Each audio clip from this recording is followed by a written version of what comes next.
Hey everyone, I'm back again for a RADitude podcast episode. And today, unlike the last about 15 or so episodes, I'm going to be just by myself. And the reason I decided to do that, I was walking on the beach. I walk on the beach every day when I'm here in Florida, when I'm feeling well. I was sick last week, so I skipped a few days, but I'm feeling good now. And I started thinking that, I've had so many amazing people on this show as guests, and all of them are my friends. I go, gosh, I didn't even know I had that many really cool friends, but I do. And I know that I haven't even gotten to many people yet, and I'm going to. But the purpose that I kind of intended was to ask questions of guests and just ask them how their mind developed. And as I've been thinking over the last 2-3 months about how people's minds developed, I thought that there would be kind of a pattern. And that I go, oh, okay, this is so great. Everyone's kind of doing the same pattern. And one of the things I found is there is no pattern. Everyone's got a unique story. And I should have known that, but it's really true. I thought some people, I thought all people that had these brilliant things would have come from really maybe a terrible trauma-filled childhood, and that's what motivated them. And that's true for some people, but not everyone. Some people came from wonderful childhoods, and they continue to be wonderful. So I started thinking a lot about, just the mind and how it develops, how you develop that RADitude life, where you can do anything that you want, anytime you want, with whoever you want, wherever you want, and all that kind of stuff. And I started thinking, well, maybe it's just something that you're born with innate, that you have this drive, this almost like a drive for perfection. And sometime in your life, you figure out trying to be perfect isn't a good thing because I'm not happy a lot. So then you throw that away. But maybe that's a driver. And I thought, okay, I read this book about the difference between a growth mindset and a fixed mindset. And I could really easily see that people with fixed mindset, it would be hard for them to make the changes in their life to grow because they don't want to. They want to stay fixed. They want to do the same thing every day. And then I thought, well, is that something that you're born with, you develop from your environment? I don't know the answer to that. But one of the things I started thinking as I was thinking and contemplating, that word contemplation, I didn't really know it or use it until both my kids, Tom and Christina, they went to Naropa University. They ended up there like the second or third school along the way. And they got their undergraduate and graduate in contemplative psychology. And it took me a long time to remember what that was. I knew it started with a C and it was psychology, but now I know it's contemplation. And I've been contemplating a lot and contemplating like the meaning of life and who I am and where I'm going and what do I need to do in this next phase of life. And it dawned on me that I've been really good at creating an amazing life, a RADitude life. I get to go do the coolest things in the world whenever I really want to. And I'm doing it. I've got a trip coming up to Vietnam. I've got another Abraham Hicks cruise coming up in the Caribbean. I've got my Croatia to Venice cruise coming up in June, and probably a lot of stuff in between that'll just pop up. And one of the things that I really like about the Tony Robbins world is I believe that he is the best life strategist in the world. So he's got a strategy for everything in life. And if he doesn't, then he goes and figures out who's doing it the best, studies them, and then incorporates in his life in a better way. And it's really kind of cool. And I've gotten pretty good at life strategies.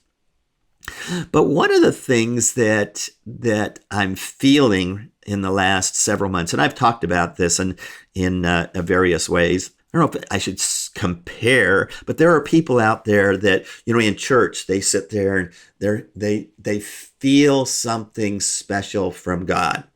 And I've gone to church, I've tried to put my hands up, I tried to feel something, and I haven't felt anything.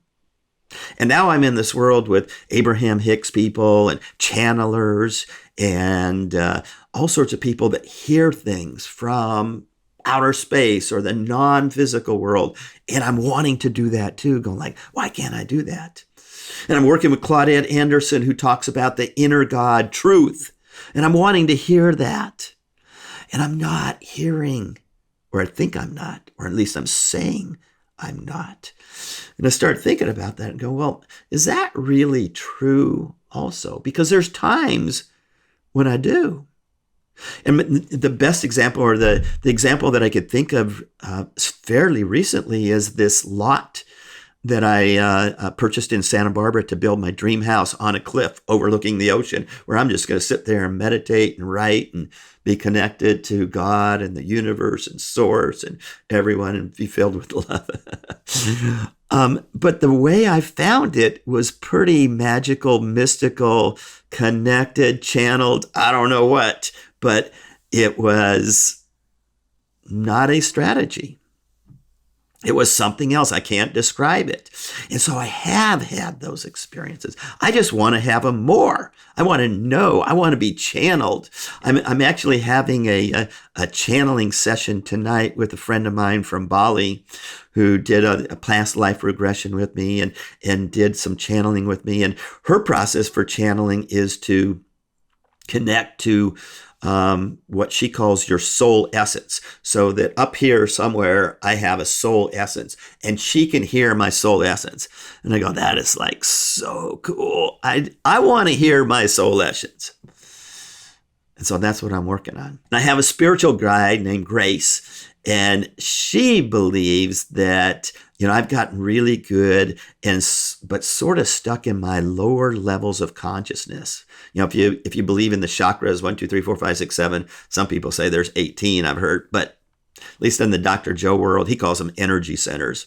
Other people call them chakras, that your 1, 2, 3 levels of energy centers I'm kind of stuck in. And to get to higher levels of consciousness, what Grace recommends is that I go away and meditate and go on silent retreats. She does this twice a year. So I'm looking at that going like, hey, I don't even know how to meditate. I do these meditations, guided meditations. I can make it through guided meditations, but to sit there and go, and clear your thoughts, I haven't been able to do that very much. But I'm trying, I'm doing that 20 minutes a day now.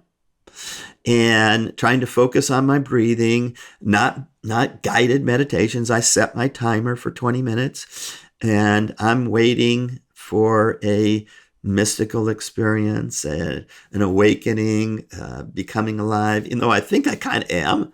I want more. Why do I want more? Why do I need to go on this path? I think I really need to be on this path. And it's so interesting because as I talk to my friends in this personal development world, some of them believe that they're really, really connected. They hear things from the non-physical world.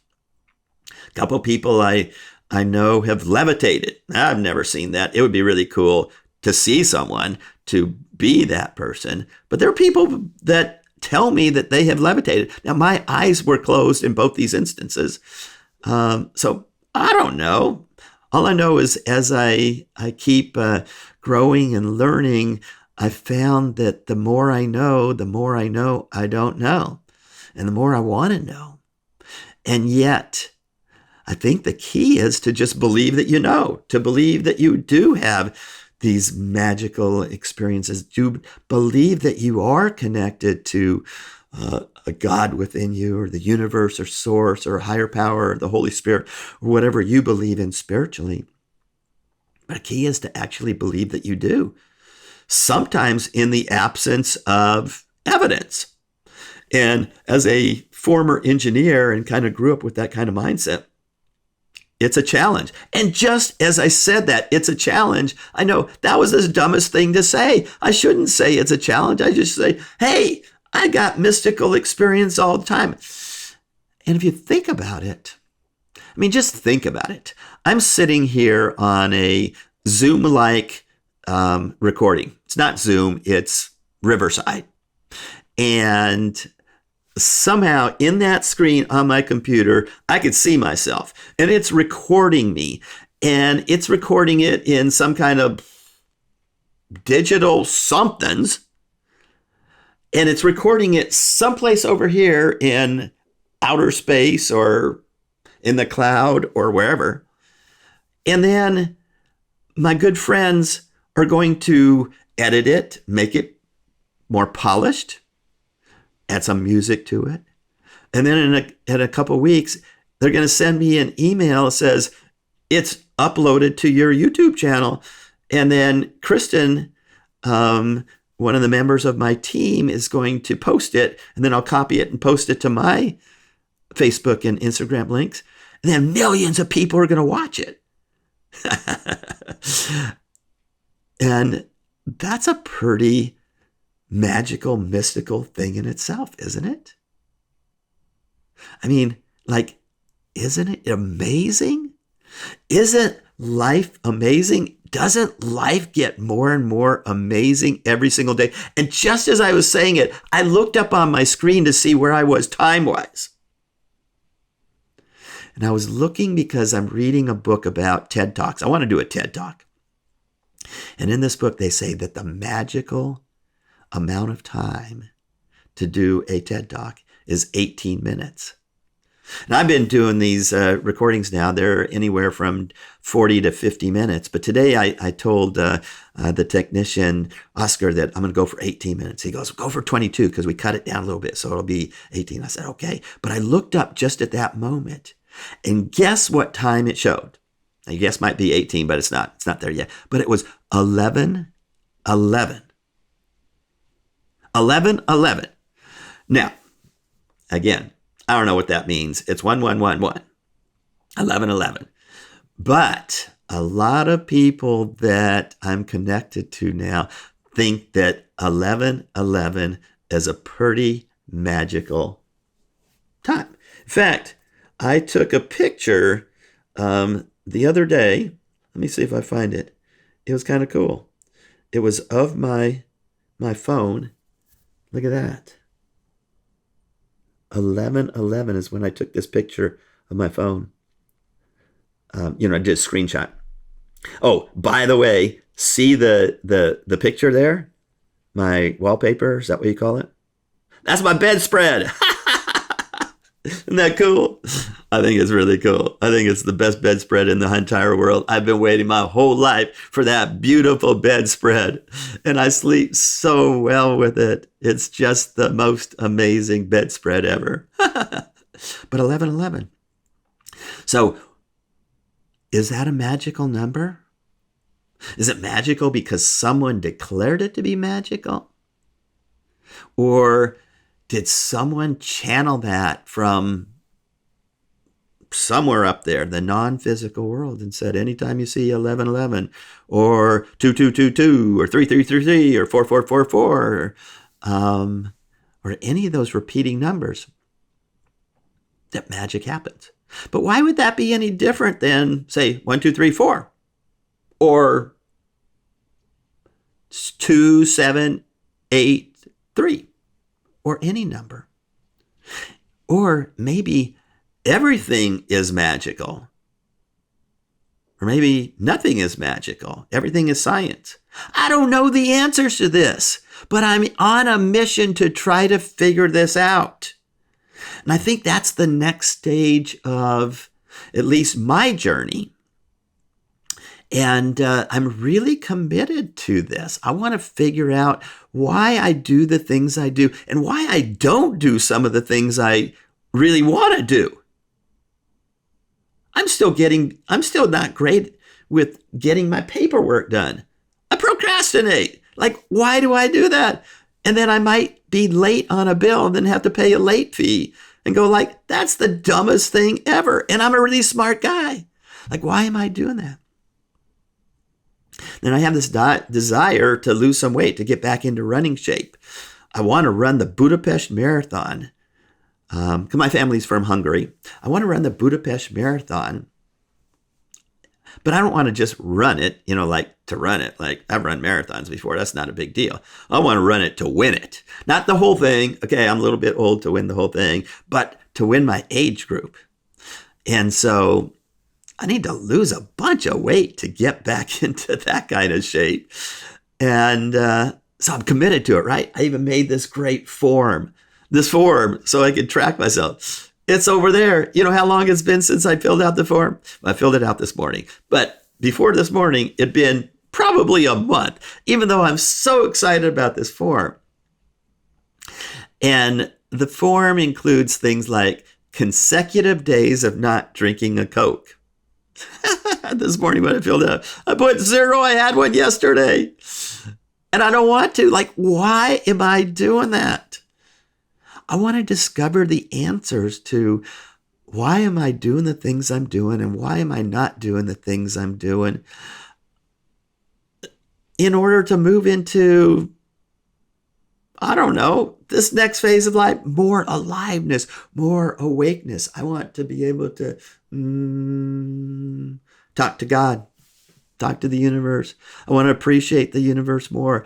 It's just so amazing. On my newsfeed, I read these articles about how they discovered this galaxy like 1,000,000 times bigger than our current galaxy, like 1,000,000,000, trillion, zillion miles away.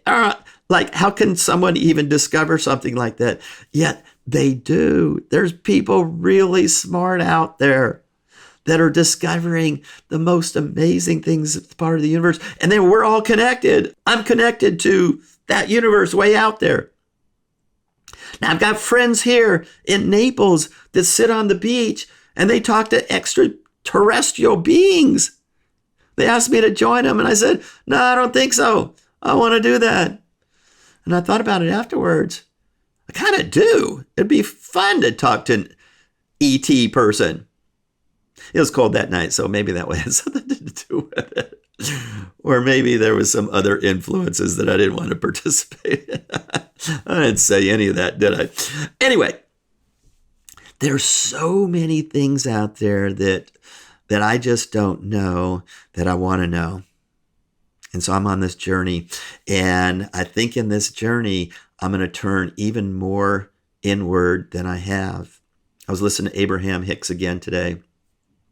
On the beach, I walked for an hour and a half because I had to get back for this. Last couple of days, I've walked for 3 hours, which is just amazing. And I've been listening to a lot of Abraham Hicks again. And whether you believe Esther Hicks is channeling this non-physical being called Abraham or not, doesn't really matter. The things they say are absolutely brilliant, amazing. It's as if I knew this stuff at one point in my life and I'm being reminded of it. It's just brilliant. If you have a chance, just go to YouTube and Google Abraham Hicks. And in particular, I like the relationship stuff because I think it applies to everything in life. There's such good information there. And it's not... For me, I guess, I don't know why, but I have to listen to it over and over again in order to integrate this. And I think what I'm doing is actually hypnotizing myself. I'm doing self-hypnosis because I want to know this stuff really well so that I can become a better person, that I can vibrate high, so that I can have some mystical experiences and recognize them and call them in and help other people have amazing lives. I'm working with a client. We had a session yesterday, and she is up for the most amazing job ever with the most amazing organization ever. I'm not going to talk about what it is because I'm not going to. It's confidential. But we've been working for about 2 or 3 months now and working on her vibration because she felt kind of stuck over the last a few years and stuck in a lot of different things. And all of a sudden, she's getting unstuck and these amazing things are happening in her life. And I'm sitting there going like, wow, you did it. You're doing it. And you're going to continue to do that. And let's reinforce that. So it's pretty cool. It's pretty cool. I love helping people. And I know that most of the people that I know love helping people. And the best way to help other people is first help yourself. Vibrate high. Get yourself to a place where you're taking good care of yourself physically, emotionally, relationally, spiritually, financially, career-wise, time management-wise. All my 7 levels of wealth mastery, which, by the way, is going to be part of my teaching for the Living Rad and Loving Contagiously program that I'm going to be teaching in Vietnam. That trip starts on April 15th. And then we've got a yacht cruise again in Croatia up to Venice. I think that one starts June 25th. I'd love for you to join me and for us to talk about this other level, this higher level of consciousness, because there's amazing people that are going to be there. And I want you to join us. I priced it so that, it barely covers the cost because I want amazing people to come. So take a look at it. Take a look at it and join us. And you go, why do I have to go to Vietnam? Why do I have to go to Croatia? Because they're really cool places. And even if you've been there, you will have the most amazing experience ever, because that's what life is all about, is creating amazing experiences. And that's what I'm dedicating my life to do for myself and for my friends and anyone who listen. Join us. Or don't join us, but go have amazing experiences. Live a RADitude life and love contagiously. We'll see you in the future. Bye.